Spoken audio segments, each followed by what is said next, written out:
Hi കൂട്ടുകാരെ, എല്ലാവർക്കും സുഖമല്ലേ? അപ്പോൾ ഇന്നലെ ഞാൻ ഇട്ടിരുന്നു പാലിറ്റീൻ്റെ ഹോം കെയറിന് പോയത്. അപ്പോൾ അതിൻ്റെ ബാക്കിയാണ് ഇത് കേട്ടോ.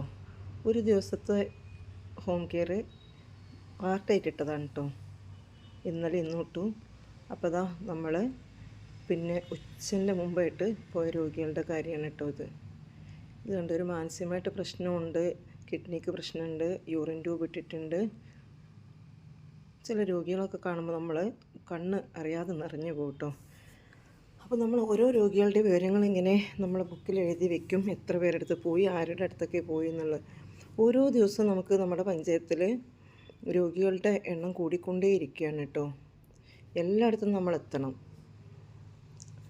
ഇത് ഈ പാടത്തിൻ്റെ നടുവ് കൂടെ ഇങ്ങനെ പോയിട്ട് നല്ല രസമാണ് കേട്ടോ ഇങ്ങനെ കാണാൻ. അത് ഈ ടൈമിന് കാടയിൽ വെള്ളമൊക്കെ വന്നിട്ട്, കനാൽ വെള്ളമൊക്കെ വന്നിട്ട് പാടമൊക്കെ നിറഞ്ഞ് നിൽക്കുകയാണ്. അതും ഞാറൊക്കെ നട്ട സമയമാണ്.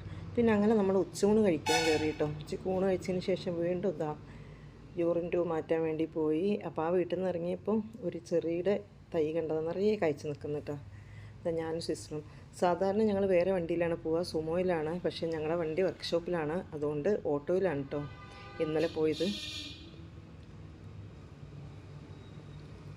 നമ്മൾ കത്തീഡ്രൽ മാറ്റുന്നതാണ്. അതിൻ്റെ ഇടയിലൊരു വീട്ടിൽ 2-3 നായ്ക്കുട്ടികൾ കേട്ടോ. നല്ല രസമുണ്ട് കേട്ടോ. അവർ നമ്മൾ പിന്നാലെ ഓടി കളിച്ചുകൊണ്ട് നിന്നു. ഇങ്ങനെ നല്ല രസകരമായ കാഴ്ചകൾ ഇടയിൽ കൂടെ ഉണ്ടെങ്കിലും നമ്മുടെ മനസ്സിനെ വേദനിപ്പിക്കുന്ന ഒത്തിരി കാഴ്ചകൾ. കുറേ ദിവസം നമുക്കൊരു വിഷമമായിരിക്കും ഇതൊക്കെ കണ്ടു കഴിഞ്ഞാൽ. അങ്ങനെ ലാസ്റ്റ് രാത്രി ആവാനായി, ഒരു 6 മണിയായിട്ടോ നമ്മുടെ ജോലി കംപ്ലീറ്റ് ആയപ്പോൾ നമ്മുടെ സാധനങ്ങളെല്ലാം ഹെൽത്ത് സെൻറ്ററിൽ കൊണ്ടുവച്ച് നമ്മൾ വീട്ടിലേക്ക് മടങ്ങുകയാണ് കേട്ടോ. അപ്പോൾ എന്നൊന്ന് സബ്സ്ക്രൈബ് ചെയ്ത് സപ്പോർട്ട് ചെയ്യണേ.